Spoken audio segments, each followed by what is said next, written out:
Hello, everybody, and welcome to the ISTAT Learning Lab. Today we have Dean Gerber from Oryx Aviation in the studio in Chicago, and he's going to talk to us about airline restructurings in a COVID-19 environment. But before we hand over to Dean, I just wanted to mention that on August 25th, we have Christine Rovelli, Treasurer of Finnair, to talk to us about airline liquidity planning.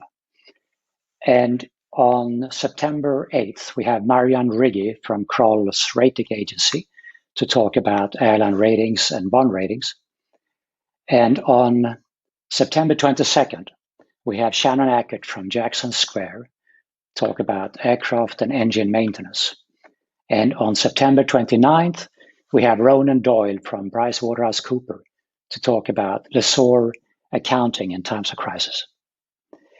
And I also wanted to mention to you that during Dean's session, you can post questions by clicking on a little button at the bottom of your screen with two call-out bubbles. And you can write in your questions there. And to the extent we have time after Dean's presentation, we will try to answer those questions.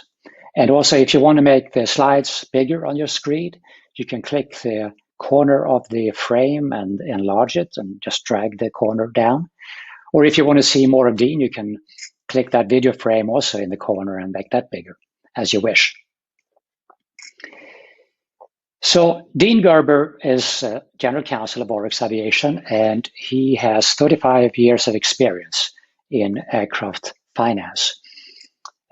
He was for many, many years with Vedder Price, and he was the head of their transportation finance team. And Dean has been the chair of the legal advisory panel in the aviation working group. And Dean is the ISTAT treasurer at the moment, and he is also the incoming president of ISTAT, and will assume his responsibilities in March of next year. So enough of that, and now welcome, Dean, and over to you. Thank you, Nils, and hello, everybody. Thank you for tuning in today. And notwithstanding Nils' suggestion, what I suggest you do with your screen right now is reduce me and enlarge the presentation, in part because I'm modest, and in part because I violate every rule of a good PowerPoint presentation by having too many words on the page. So if you want to see it, I would enlarge that and reduce me. The topic today is restructurings in a COVID-19 environment. It's a complex topic, as we all know, given all that's gone on in the world today. The roadmap that we're going to have for this presentation is a little history as to how we got to where we are. This is not going to be kind of a conventional presentation in the sense that I think we've all seen a lot of presentations and discussions on deferrals and some of the early stage issues that we faced in the context of this COVID-19 pandemic that we're facing. Rather, I'm going to get somewhat deep in the weeds on some of the issues that I think are most interesting and I think might be most relevant to all of you. Those of you that know me know that I can't go a day, let alone an hour at times without using the phrase Cape Town Convention. And so there will be a lot of that. So I do apologize in advance, but it's an incredibly important treaty, and it plays a role in a lot of what we do and what we think today, and will play a significant role going forward. So I'm going to get into the discussion. It'll be, again, we'll start off initially just by taking a brief look back, some of the early market conditions that we faced right when the pandemic hit in earnest in early March. As we all know, there was a really rapid deterioration in operations of a scale that we've not seen before, global scale, with a really unprecedented fall off in traffic. This graph that you see on the screen takes you through May, but it shows you and highlights, I think, the dramatic fall off in the traffic that we saw. This slide, I think, is most telling because a lot of people that get on and talk about the pandemic, you always hear people bringing up 9/11, of course, SARS, the global financial crisis. But when you look at this slide, it really highlights how really unprecedented the fall off in traffic was. And the only downside with this graph is that it shows COVID-19 only through 3 months. But if we extend out through 5 months, even into 6 months, that blue line would not increase a whole lot. It would stay more or less where it is right now. So in my 35 years in doing this and being involved in this great industry, I've lived through 9/11 very closely here in the U.S. and acting for United during that situation, and through the financial crisis and certainly through the SARS crisis. But by comparison, those were rather pale, as you can see. So to say that we're in uncharted waters is really an understatement, and this chart really shows that. While we do have lessons that we learn from those previous crises, I think this situation really is unparalleled. So something to consider every time we kind of face a new challenge. And as you'd expect, and certainly as we saw globally, there were initial government reactions. At the time, we all recall, I don't think many thought that the pandemic would have quite the duration that it's had to date. We were thinking it was just a couple of months, potentially, of problems. And so back when in early March, when this thing hit in earnest, we saw a lot of governments step in and talk about what they can do and take action. And that action really came in two primary forms. One was in the nature of state aid, whether it be grants, loans, or guarantees, much like the CARES Act you saw here in the United States, whether it be tax relief from having to pay tax, or even relief from having to pay air navigation charges, certain financial relief afforded by governments to provide relief to airlines that are suffering because of lack of traffic and lack of revenue. Recognized the critical nature of aviation and trying to preserve local airlines at all costs because of the tremendous need. Part of the problem with state aid is that it's not uniformly available. Certain countries had ready access to it. Other countries did not have the ability to provide the kind of aid that some other countries could provide. And so in a variety of countries, we saw other forms of government interaction, and that was in the form of changes in laws, predominantly temporary in nature. But we saw governments imposing moratoriums on enforcement actions, effectively shielding local companies from enforcement action from creditors to preserve them while the pandemic crisis ensued. This is somewhat unprecedented. I hadn't quite seen the level of moratorium imposition like this ever in my career. And it was dramatic in scope. In addition to limiting the ability of creditors in many of these cases to pursue remedies against airlines and other debtors in particular jurisdictions, these changes in law also shielded directors from potential liability that they may have for not taking necessary steps to, for instance, commence an insolvency proceeding. So they were early on and fairly dramatic. Indeed, and this is the first Cape Town note, very important to the Cape Town Convention when it was ratified and implemented in each jurisdiction. and I will have a lot more to say about Cape Town later, but one of the kind of keynote features and essential needs of the treaty is that it supersedes any conflicting national law. And so Cape Town rights are intended to be paramount. That is, aircraft creditors are intended to be able to exercise their rights, notwithstanding any inconsistent or conflicting national law. And part of the issue that we saw early on in connection with these changes in law is it raised a question or a doubt as to whether or not Cape Town rights would have the type of priority that you need in order to make it an effective treaty. Neil's mentioned that I have in the past served on the legal advisory panel to the Aviation Working Group, and indeed now I'm part of ORIX, a member and very actively engaged with the AWG. And this is something that they monitor regularly because it's really a critical point that Cape Town must have that kind of priority.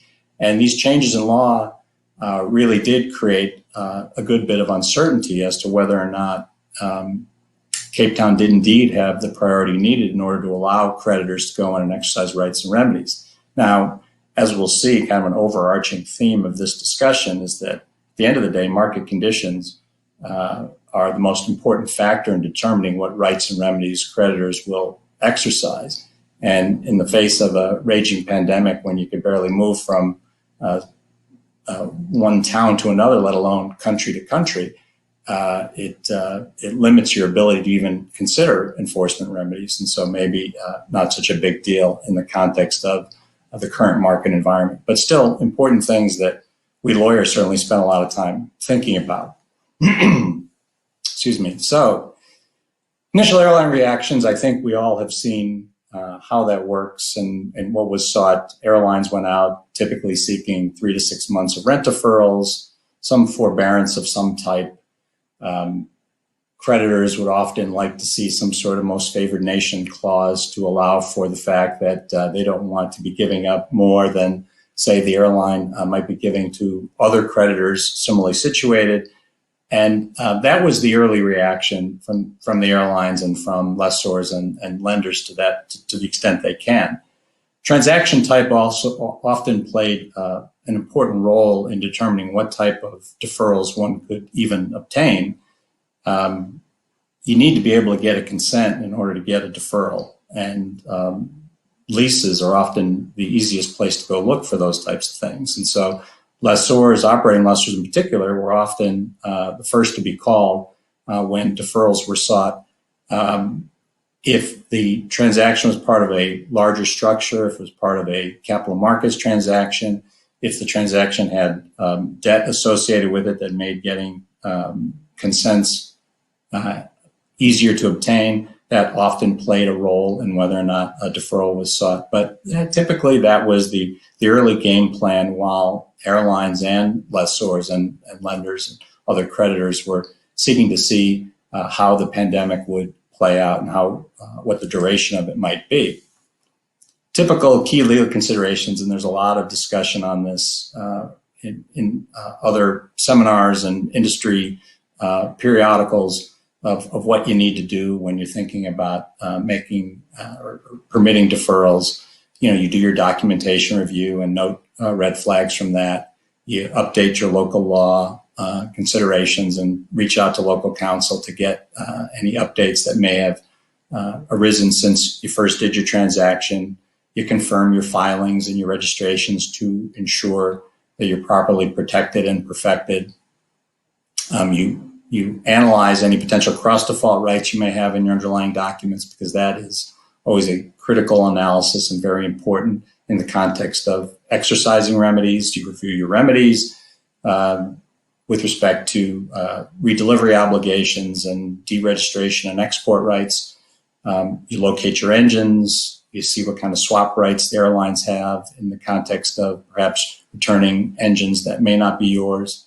You review security deposits you may have and what local law considerations might be available with respect to clawback rights, so that if those deposits are considered potentially assets of a debtor's estate and they were to go commence a bankruptcy or insolvency proceeding, would the debtor's estate be entitled to claw those monies back.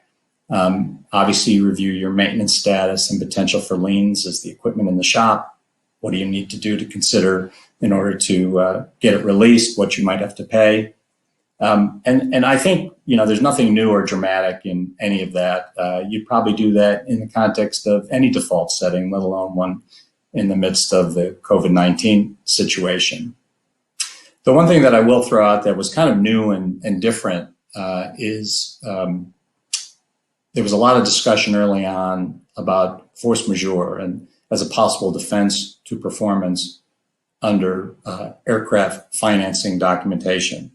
And the issue is probably overblown in the context of our market, because in the markets we run, aircraft leasing, aircraft lending, it's very unusual to see a force majeure clause even in the document, let alone one exercising it. As ISTAT treasurer, I actually do look at a quite good number of force majeure clauses in contracts that ISTAT signs, but it's very unusual to see that type of clause in a lease. So although there was a lot of discussion about potential defenses in a well-drafted hell or high water lease, you'd have no such concern. But again, rightfully a discussion early on. And as you expect, deferrals, the approach to deferrals was typical. You'd assess the need of the airline. You were opportunistic in terms of structuring your deferrals to tie it to whatever necessary amendments you might find you need in your documents. Maybe be opportunistic and tie it to an extension option. That is probably an appropriate early stage approach to dealing with these types of deferrals. We need to be mindful, as always, on potential tax implications of deferring rents. The ORIX tax team in particular does a great job of reminding me all the time about such things, and they're very important and often missed. And so you need to assess those things. But again, early on, you had the right to, or the ability to, design your deferral in a way that works for both parties. And again, there was a lot of that went on in the early days of the pandemic, and we kind of bought time effectively. But of course, as we've seen, the market has evolved, and at some point, deferrals no longer really work as a way of protecting a lessee or borrower airline. And so market conditions continue to deteriorate to the point that we started seeing airline insolvencies and restructurings and bankruptcies.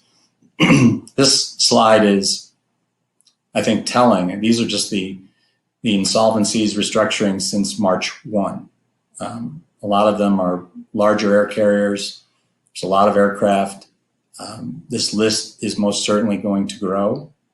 And each one of these is a different case, different circumstance, different approach to exercising rights and remedies. But we are seeing some common themes, which is really going to be the guts of this discussion and what I'm going to get into.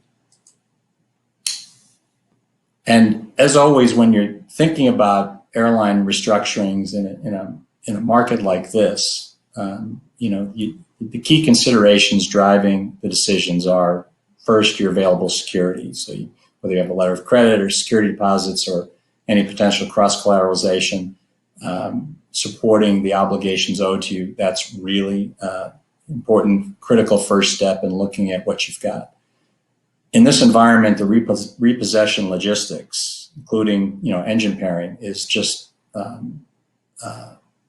incredibly complex. You could have an aircraft in a particular jurisdiction. You might have difficulty even getting a crew in to look at things. I talk a lot about when I'm discussing aircraft exercise of rights and remedies. I usually talk about a three-legged stool. You need the ability to get the aircraft. You need the ability to get the aircraft records, and you need the ability to deregister that aircraft in order to effectively exercise your rights and remedies. And in this environment, certainly repossession logistics have gotten dramatically more complex because you can't even get crews into particular places in order to exercise your rights and remedies. Deregistration is always an issue. as I mentioned. And without it, you simply can't remarket the aircraft. You may not even be able to move the aircraft. Certainly required maintenance for an aircraft and reserve balances, if you're lucky enough to have reserves in this market, are critically important. Liens are certainly an analysis that you need to consider in this environment, whether it be air navigation liens, airport tax liens, mechanics liens, as I mentioned earlier.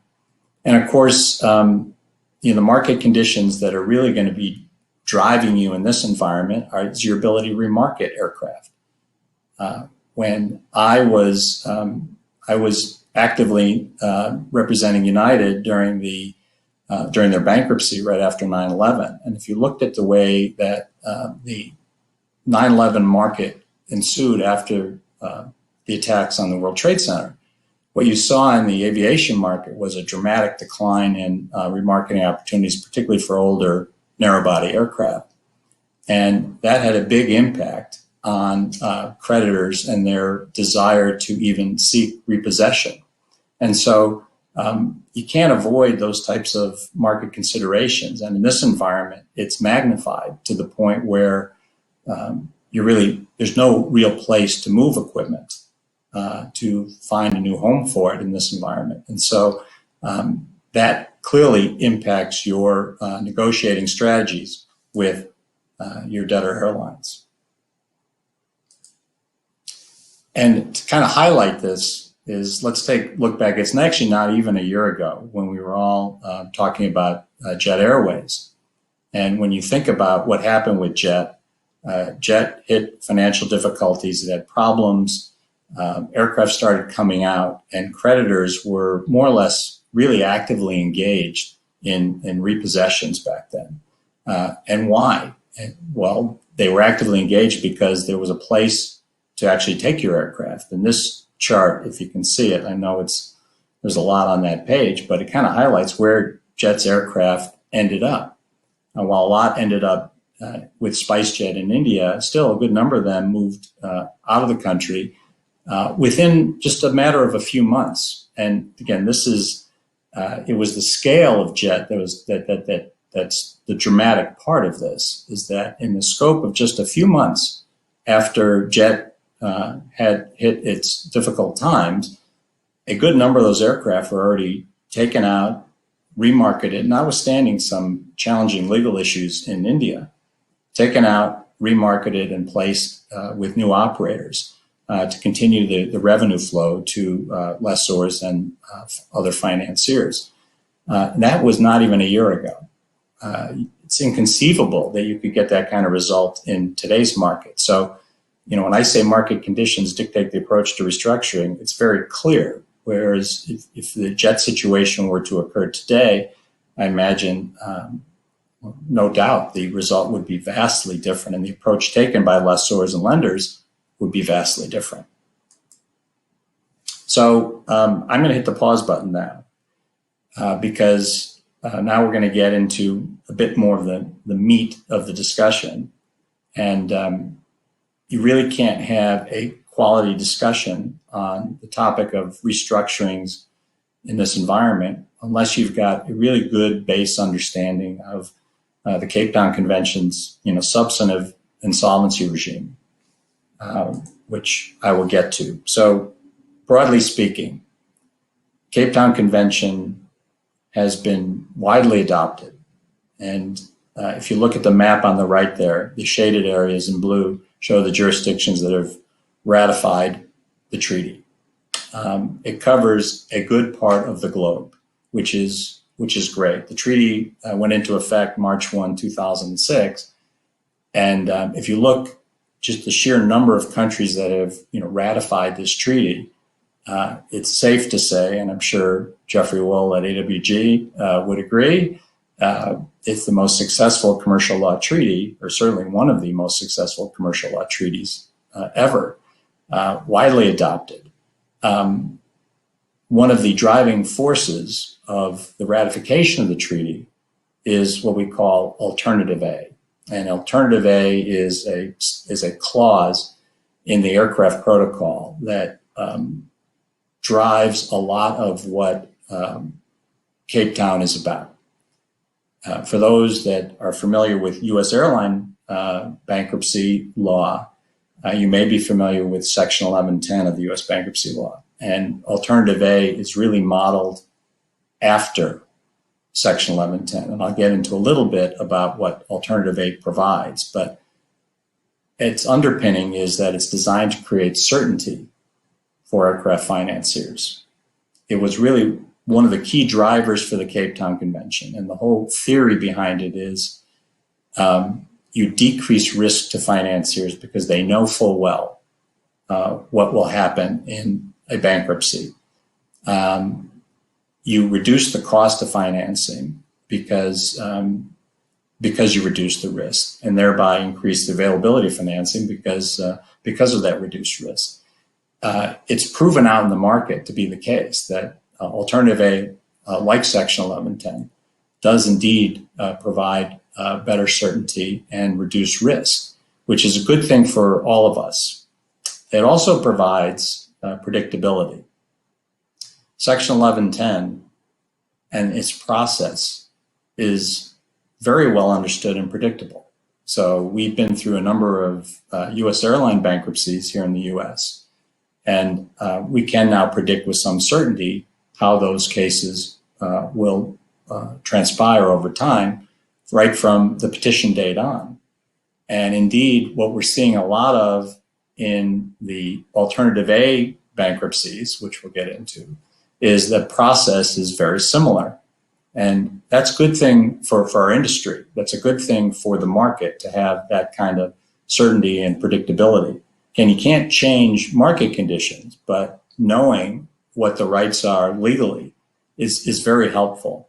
And the Alternative A cases that have occurred since the start of the pandemic have really proved this out. So it's really important. So let's get to the guts of what Alternative A provides. And Alternative A, like Section 1110 of the U.S. Bankruptcy Code, basically says that upon the occurrence of a bankruptcy or insolvency of an airline, there's a waiting period that commences.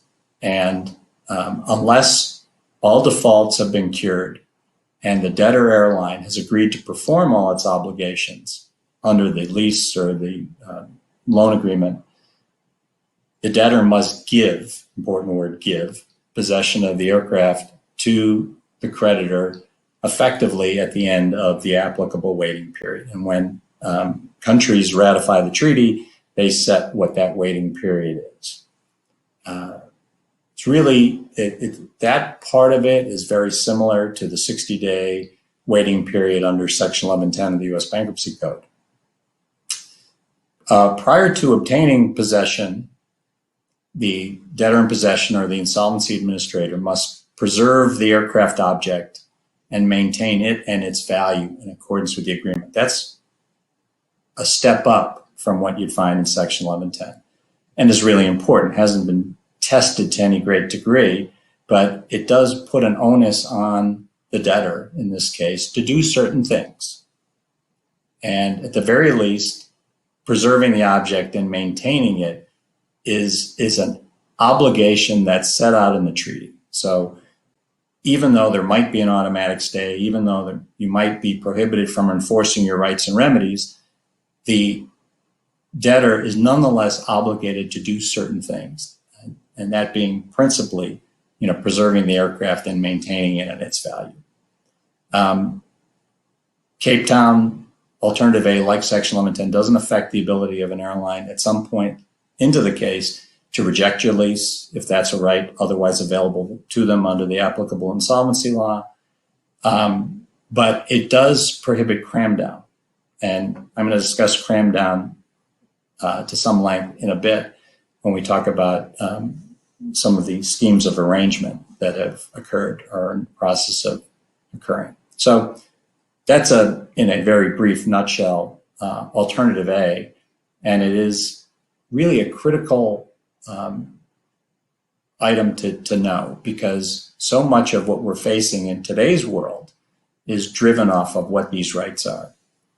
But Alternative A doesn't apply universally. If you go back to the map and you say, okay, if 3/4 of the world is shaded blue, then I've got alternative A everywhere. No, the alternative A is only available which in those contracting, with respect to the contracting state that is the primary insolvency jurisdiction of the debtor. Now, this is something that you really need to consider on a case-by-case basis. So if an airline is to file for bankruptcy, you don't look to where they necessarily commence the proceeding. So as we know, Avianca, LATAM, Aeromexico filed Chapter 11 proceedings in the United States. But that's for purposes of Cape Town and the analysis that you do on Cape Town. That is not the proper jurisdiction to look at to determine whether or not Alternative A applies. For that, you look to the primary insolvency jurisdiction of the debtor. And the primary insolvency jurisdiction of the debtor, if you look at the definition of the treaty, it's their COMI, center of main interest. It is, think of it as effectively their principal place of business.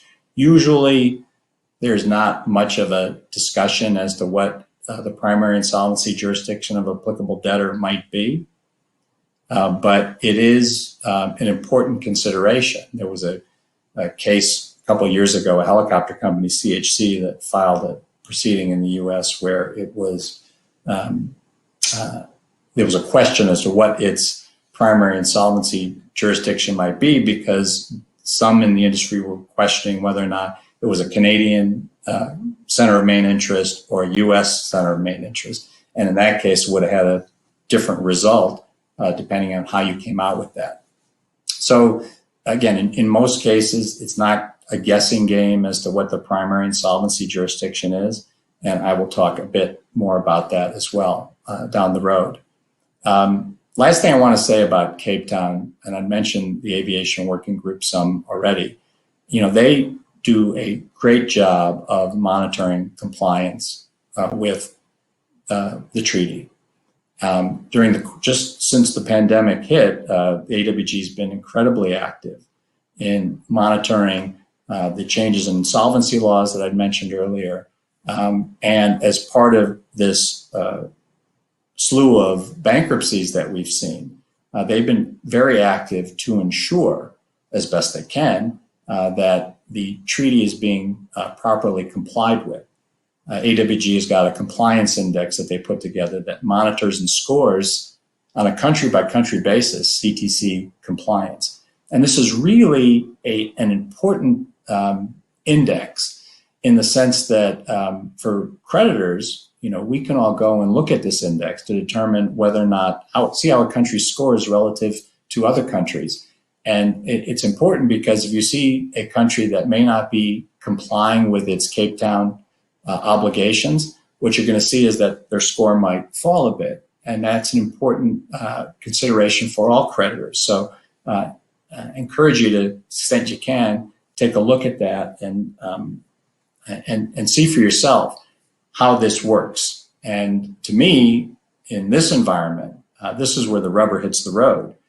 This is where Cape Town has to be complied with. And if it's not, there's going to be negative impacts. And you might see some countries' scoring drop. And if that occurs, more than likely, airlines and even lessors in that particular jurisdiction might find funding costs increase because of that uncertainty.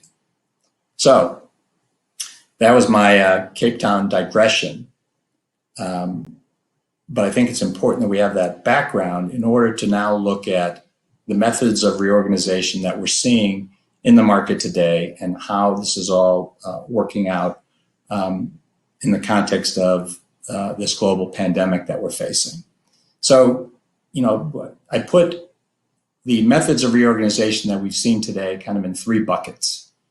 We've got, we'll call the outer court process, the middle box, or the middle one being the scheme of arrangement, and then formal bankruptcy or insolvency or administrative proceedings. And the outer court process is probably the one that, as you can imagine, you need the most creditor buy-in, because if a creditor doesn't buy in to an out-of-court process, there's really no way to twist that arm. Whereas as you move closer to formal bankruptcy, you probably don't need as much creditor buy-in other than perhaps at a final stage when there's a plan of reorganization. But at that point, things are already kind of worked out. You're going to see how the airline's going to emerge out of that. But out of court is really a dicey process. After 9/11, most of the U.S. airlines tried to do out of court restructurings with varying degrees of success. And what I have to say is, at the end of the day, all the U.S. majors ended up going in to bankruptcy, notwithstanding having tried to do out of court. It's really hard to do an out of court process. It requires a lot of pressure points to come to bear, and it's very difficult to get any great wide degree of buy-in on those. But as we'll see in Norwegian, they did manage to do it. The out of court, though, is a much cheaper process relative to a scheme of arrangement or bankruptcy. Cost and complexity of a bankruptcy proceeding is immensely more difficult and costly than, let's say, an out of court process. So, there are trade-offs to the various approaches and varying degrees of success.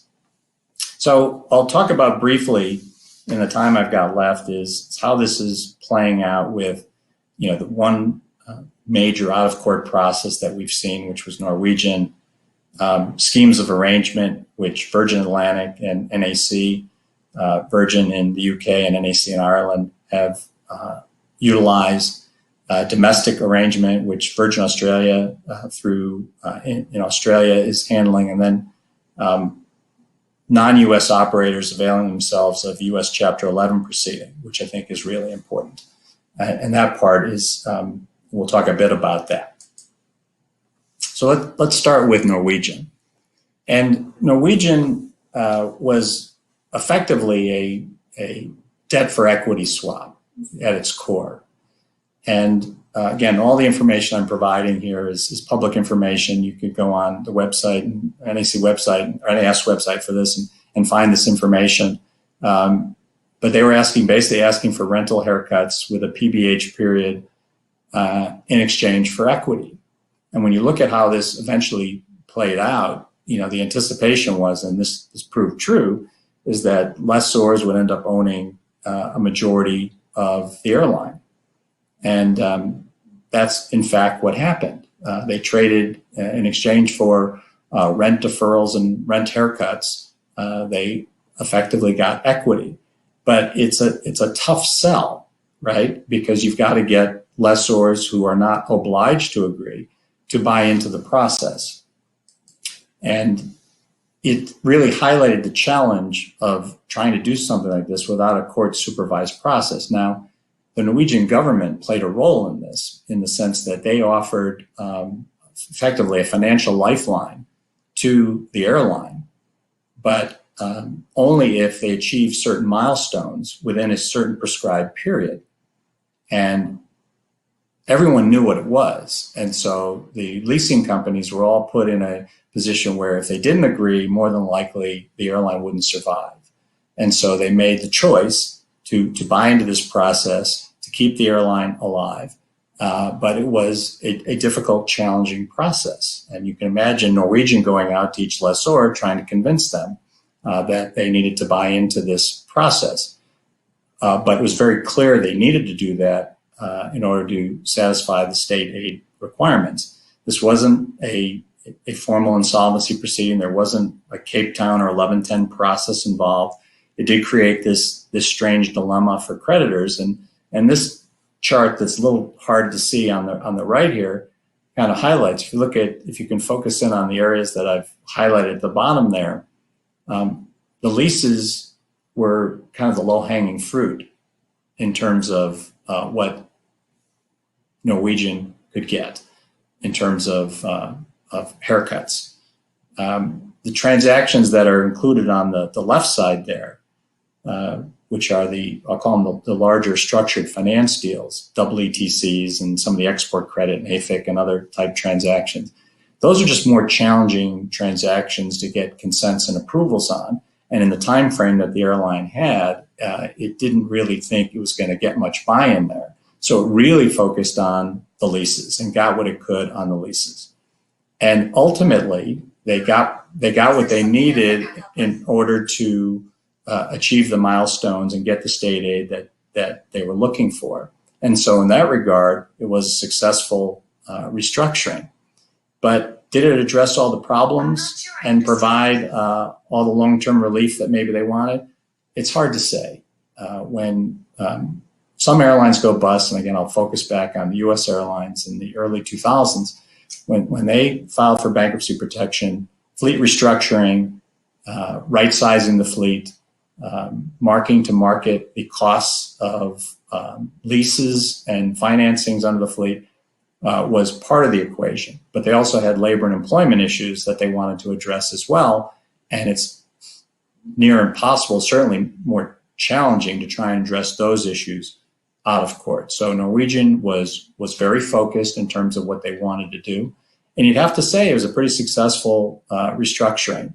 And creditors are hopeful that when operations begin in their normal fashion, that the airline will survive and that lessors will be able to live to fight another day. But that is a great example of what I think is very successful out-of-court option, but ultimately limited in terms of scope of what it was able to achieve.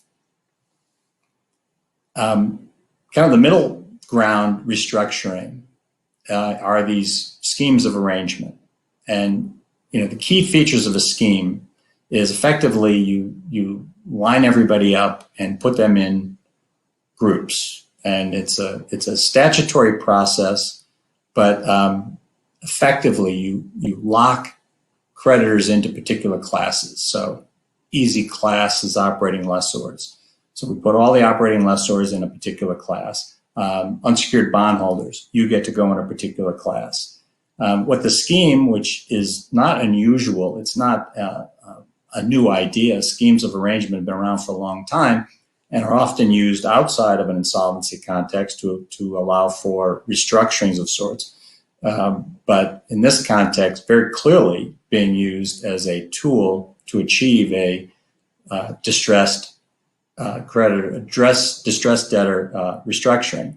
The scheme puts these classes together, and there's effectively a vote within each class. If you can get 75% in value based on outstanding indebtedness of that class to approve a particular scheme of arrangement, then it's binding on all the creditors in that particular class. So you have to hit that magical 75%, and it's not the same in every jurisdiction, but as a good example, you have to achieve that certain level of a buy-in to the scheme for your class, and that binds the entire class. That, by the way, is effectively what's known as cram down. If you happen to be a dissenting creditor in a particular class, but nonetheless the requisite threshold is achieved, then notwithstanding your dissension, the terms that you do not like are crammed down upon you, and you must accept them. And that is all part of the scheme of arrangement, and that is really by design what's designed to do. It is a court-supervised process. As I mentioned, it's used for corporate restructurings, although not always in a distressed setting. In the UK, there was recently put into law a new insolvency law that was utilized by Virgin Atlantic that not only provides for cram down within a class, but provides cram down across a class. So if requisite number of creditors buy in, even if your class doesn't buy in, it can nonetheless be crammed down on the class. These are really important restructuring tools.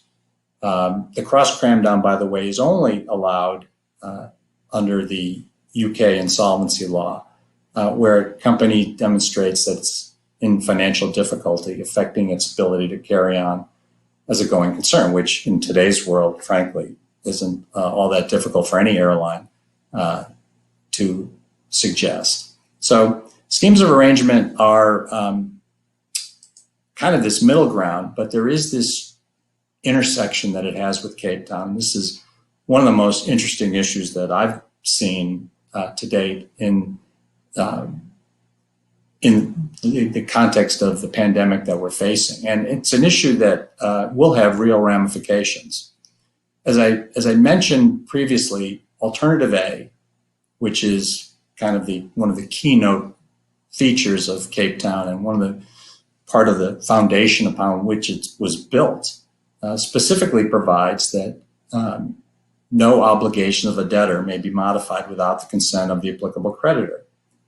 Cram down would seem to fly in the face of that. So, and Alternative A is very clear. It doesn't allow for a cram down. But Alternative A only applies if there is an insolvency proceeding as defined under the Cape Town Convention. And as an aside, in the UK, Cape Town was implemented, certain parts of Cape Town was implemented into national law in the UK. But from where I sit, by and large, Alternative A and the approach to Alternative A is the same, notwithstanding how they did it. And so the issue with Virgin, and this was also potentially an issue with NAC, is that you had these schemes of arrangement that by definition have the potential to provide for a cram down on dissenting creditors. And the question arose is, if I'm a dissenter in the context of a scheme and I have a Cape Town interest that is protected by Alternative A, can that scheme be crammed down on me if I dissent? It's a kind of a critical issue to me, and and I will say I got into a number of very interesting discussions with a good number of senior members of the bar in the United Kingdom, and I'd have to say that there were vastly different opinions as to whether or not in the UK a scheme of arrangement would qualify as an insolvency proceeding. And if it doesn't qualify as an insolvency proceeding, then there's no Alternative A protection. This is a really important issue. It's one that I think is going to go to the core of whether or not creditors can feel comfortable that they'll have the type of Cape Town protection in those jurisdictions that they may think they have. Because if a scheme of arrangement is what we'll see is the common approach to dealing with restructurings as opposed to a formal administration. And if Alternative A and the rights that are offered under it are not available in that particular scenario, then your financing and the rights you think you're getting are vastly different if you think you're getting Alternative A. It's got a lot of jurisdictional implications and could potentially, by increasing the risk and creating that uncertainty, you're going to increase cost of financing there. I mentioned NAC in addition to Virgin Atlantic. NAC is the exact same issue. NAC put together a scheme of arrangement in Ireland, but it's the same issue. They have creditors. Ireland has made an Alternative A declaration, and NAC would be subject to that. The most interesting thing in the two cases is if you, from what I can see publicly, in neither case was there a dissenting creditor that would have the benefit of Alternative A. Seemingly all the lessors, all the lenders, all the parties that would have the benefit of these protections, nonetheless agreed to the scheme. So there wasn't actually the fight I was hoping there would be, only because I think these are important issues that should get resolved. That doesn't necessarily mean that the issue is free from doubt. The issue is very much still in doubt, but it does highlight the urgency. I think that each of these two debtors, Virgin in the UK and NAC in Ireland, went to try and get buy-in from all the Cape Town creditors because they could well have known, likely did know, that this issue would have been litigated and that there is a potential that it would have created mass uncertainty and could have impacted the effectiveness of the scheme itself. So fortunately for them, I think, again, that's driven more, I think, from market conditions. They did get the buy-in that they needed without having the concern. But this Cape Town intersection with schemes of arrangement is still very much an open issue, and one that I hope we can resolve in some fashion. I know that the AWG has come out very publicly and forcefully suggesting that a scheme of arrangement is an insolvency proceeding, and therefore it is entitled to the benefit of alternative A if that would otherwise apply. But I also know that there is some question mark on that, certainly in the UK bar. So more to come on that, I hope, and hopefully we'll get that resolved because it's a really important consideration.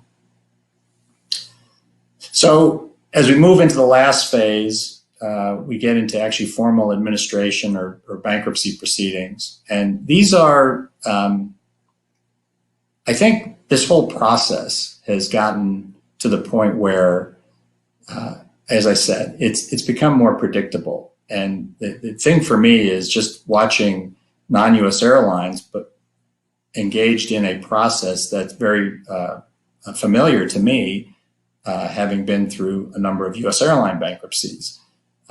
These costly and complex proceedings all tend to be running on a similar path, though, which is good. So what happens in these cases? Well, you make a filing. In Virgin Australia, they did file administration in Australia, but the other three airlines that I highlight here started a Chapter 11 proceeding in the United States. In all cases, there was some form of automatic stay that would prohibit you from engaging in direct enforcement against the debtor airline. In the case of the three airlines there that filed in the U.S., the question is, why would you file in the U.S.? Well, it's easy in the sense that all you need is to have assets in the United States and you can file a Chapter 11 proceeding there. But it also has powerful benefits. As I said, there's the automatic stay, which effectively is a force field around the airline that would block creditors from enforcing against assets. Debtor in possession financing would be more readily available given the DIP provisions that are included in the U.S. Bankruptcy Code.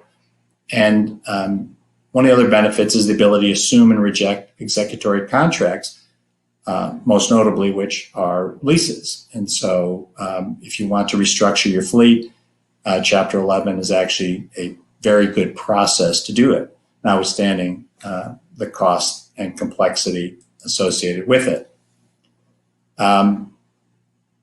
Those of you that are my vintage probably know the fellow on the right there.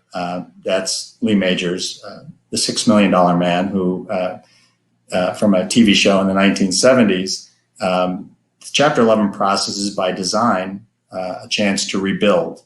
The technology is there, and then the phrase used to go, we can make him better than he was before, and that is part of the process. And so you would normally have an initial stay period.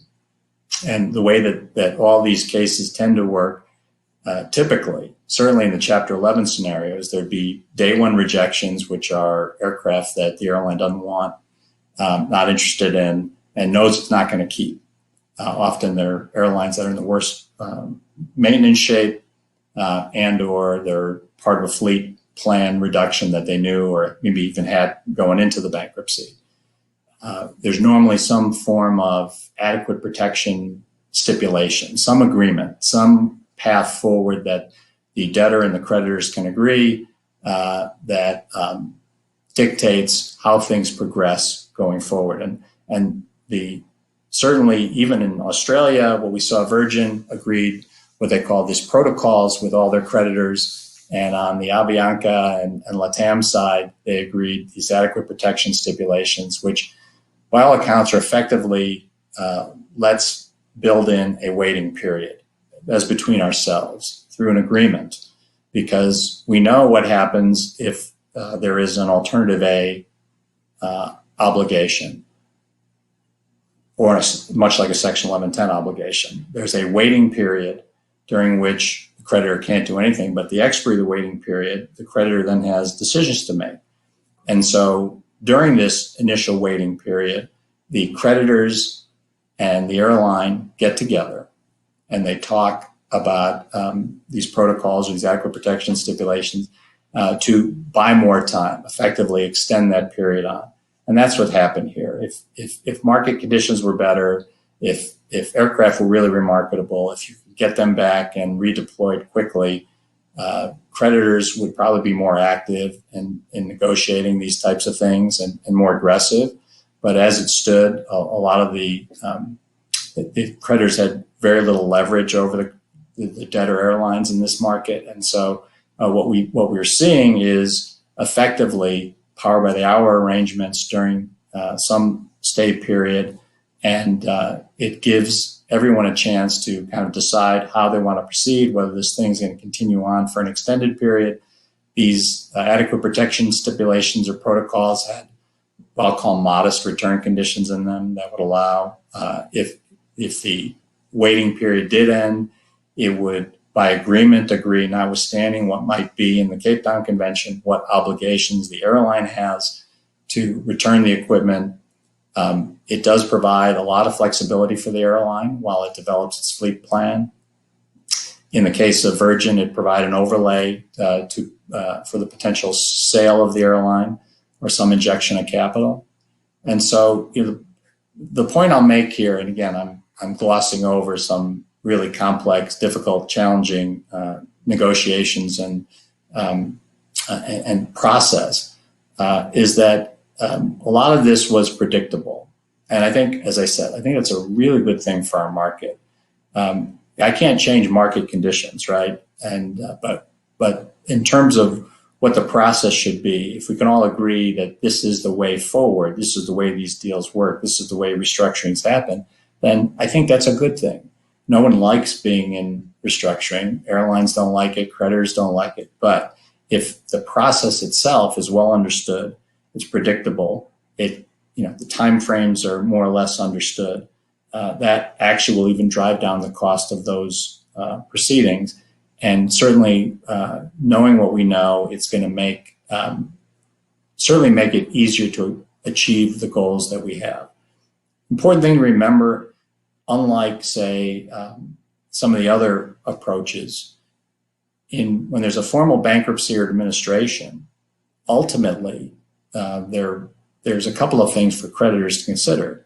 There's planes and there's claims. You're not just dealing with your aircraft and restructuring the lease, but you will also have the ability to put a claim in as a general unsecured creditor for the amounts that the airline owed you pre-petition, including any default remedies that you might have that aren't satisfied out of the airline or the aircraft.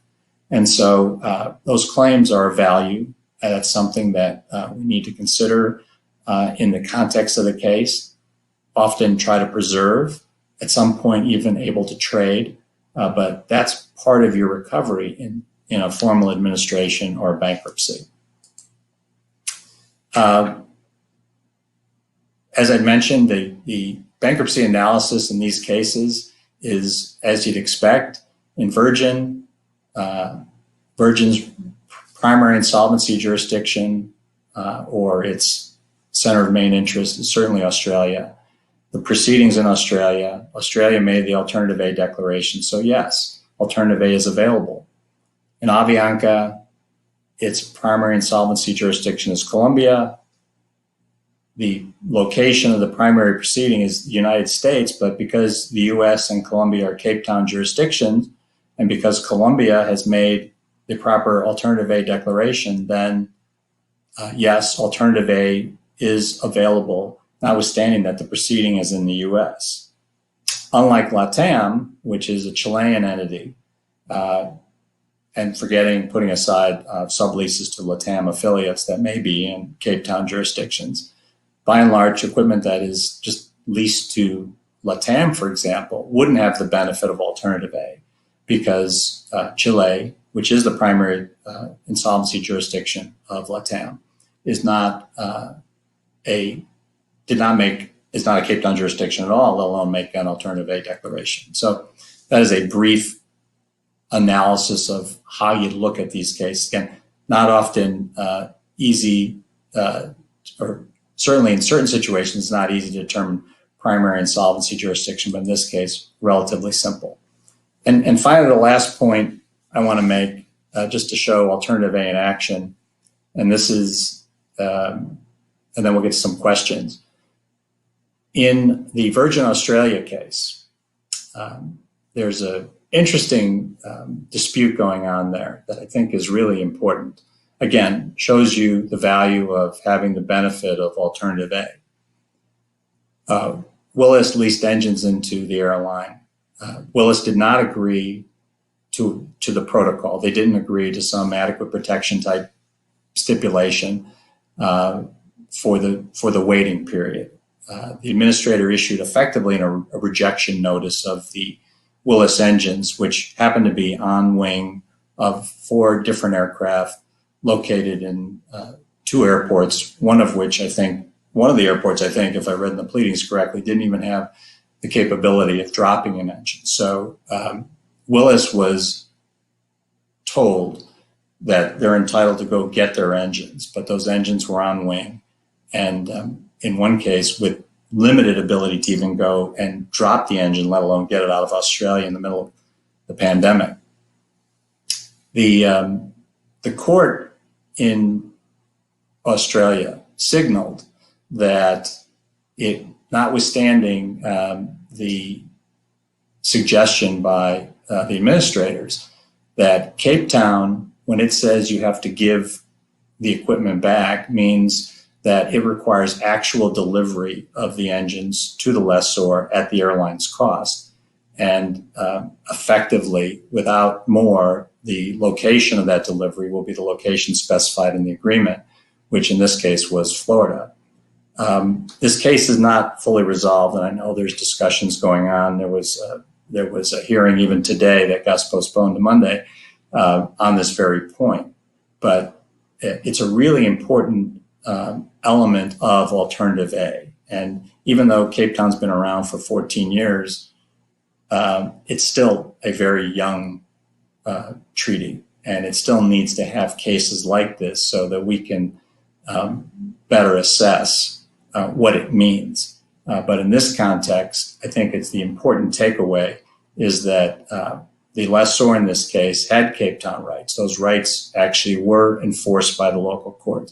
The court did say we're going to give effect to the meaning of the treaty. And when it says give the equipment back, it doesn't mean you're just free to go get it. It must actually be proffered up by the airline. And I think that's a really important consideration. Again, each time we have cases like this, it informs us to the point where we can all have a better idea as to what these rights are. And with the goal, of course, being, if you have everyone in the world, every country in the world being a happy Cape Town member, and you have the same rules that apply, given the nature of aircraft and the way they move, that's actually a really good result for our industry because it provides certainty. It provides what we need in the context of knowledge that our enforcement rights will be respected.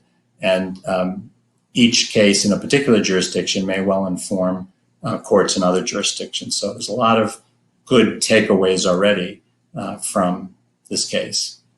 So now I'm going to take a breath, and I'm going to turn it back to Niels. But one last thing. As they say in Ireland, lessons learned. There are a lot of lessons we've already taken away from what we've seen in this COVID-19 environment. Aviation is a pretty vital and resilient sector, and I've no doubt that we will come out of this strong. And again, it's a hiccup that, in this case, more than a hiccup, but we do experience these types of things periodically. We do come back stronger as a result. So it's always important to remember that. Market conditions drive everything. They drive decisions and they drive results. And in this type of environment, if you're taking it on the chin, well, it's to be expected because that's the type of environment where no one is going unscathed. Important that documents still matter.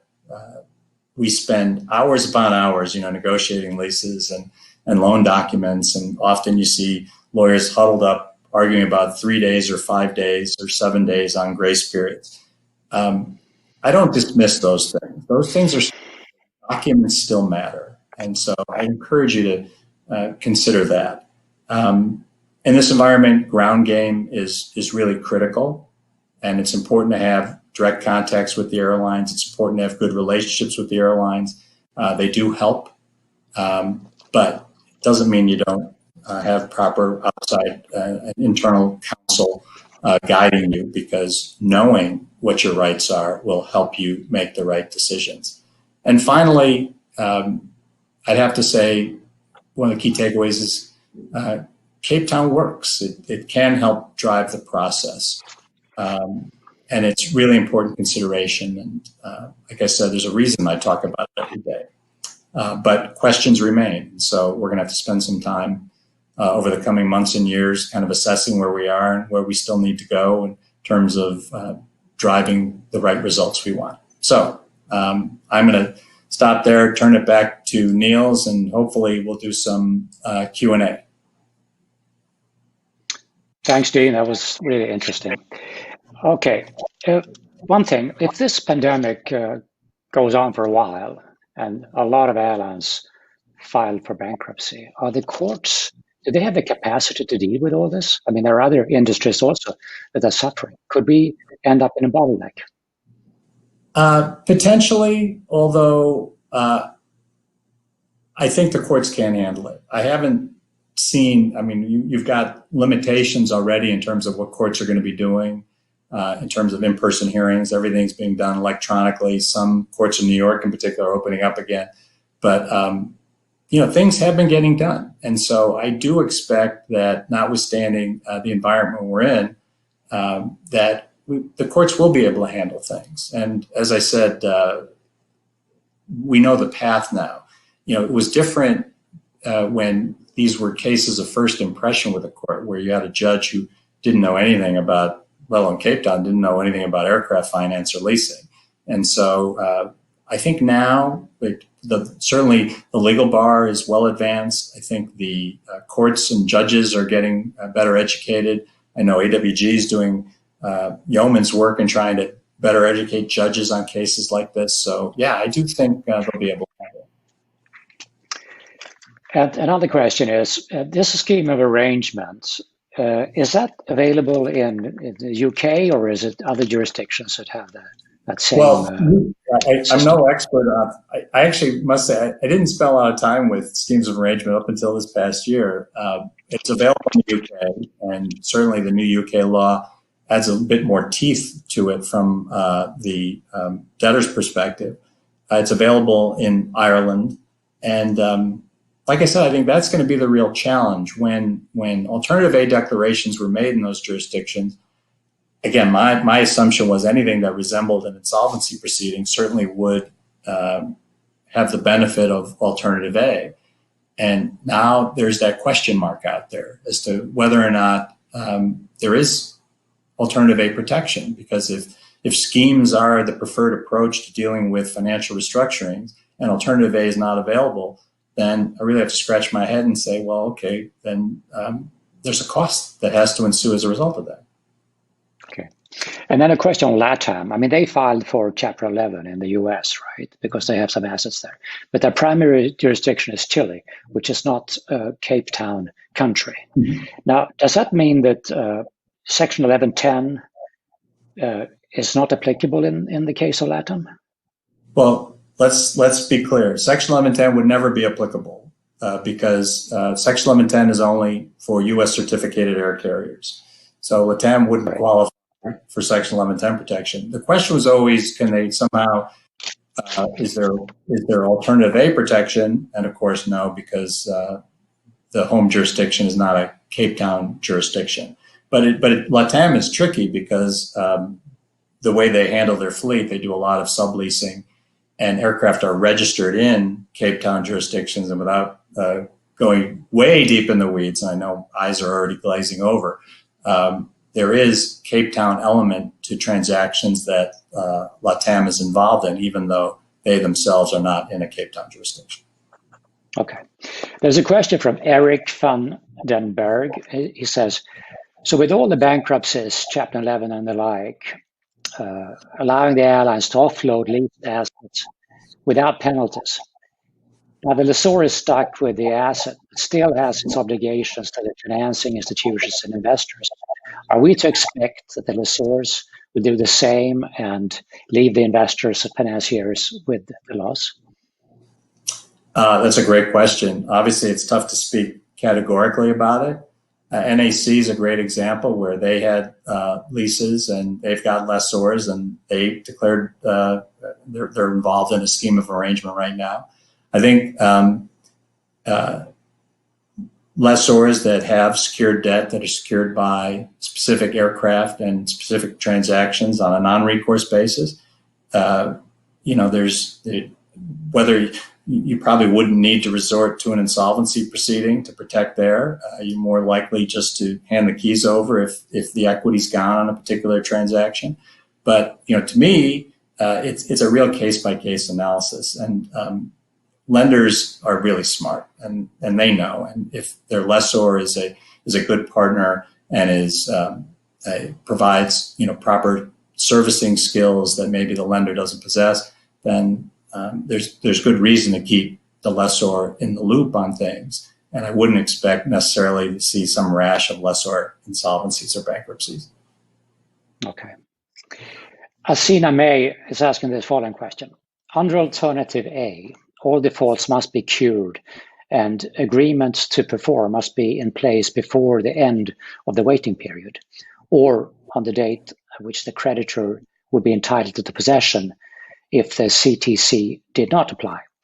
The defaults that need to be cured are all defaults, including those from prior to declaring insolvency or from the date which they declare insolvency? It is all defaults, which would include, by the way, cross defaults. This is where Cape Town is one of the several places where I think Cape Town is actually better than Section 1110 of the U.S. Bankruptcy Code. So if you walk into anything other than the mere filing of the bankruptcy or commencement of the insolvency proceeding has to be cured. So every other default. So if you had rents that are outstanding for the last 6 months when they file, those rents have to be cured. If there's a maintenance obligation that's owing from 2 months prior to the filing, that has to be cured. Really, any defaults have to be cured, and there has to be this kind of post-filing, post-petition agreement to perform going forward. And so it's a great protection. And again, doesn't matter so much in this environment because if they don't cure default, maybe creditors aren't so keen on repossessing their equipment anyway. During the U.S. airline bankruptcies in the 2000s, we saw a lot of aircraft where defaults weren't cured, and the airline was making the bet that it didn't have to, that creditors wouldn't repossess their equipment effectively. But yes, the short answer to your question is yes, everything except the default, what we call the ipso facto default, the defaults relating to the commencement of the proceeding need to be cured.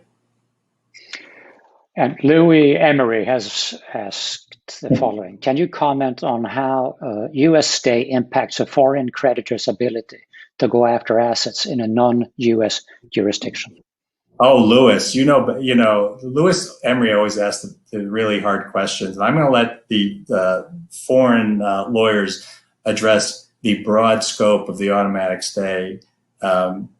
This is always a great question. And it's why you often see creditors file ancillary proceedings. Even if they file a Chapter 11 in the U.S. domestic markets, they'll file an ancillary proceeding in their home market because they want to get the broad brush of the automatic stay included in their home markets. But it's a tricky call because that would suggest that the U.S. law has global reach and global scope and a global enforcement right in local jurisdictions. So if you have a Chapter 11 filing, which gives rise to an automatic stay, but you seek to have an enforcement action in foreign jurisdiction that may not recognize the Chapter 11 proceeding, it raises a question whether or not that's a suitable enforcement action that's somehow blocked by the automatic stay. If it's a tough call, and it's really a case-by-case thing. But Louis, thank you for that very hard question. Okay. And then Victoria Clark is asking if your slides can be circulated to participants. Now, I think those are not going to be circulated. However, I want to remind you that you can view Dean's presentation today and all the former Learning Lab presentations by going into istat.org online. And those will be open for everybody, and Dean's presentation will be live in a couple of days from now. And with that, Dean, thank you very, very much for this interesting presentation, and see you back on August 25th when Christine Rovelli from Finnair is going to be with us. Thank you, guys. Thanks, everybody.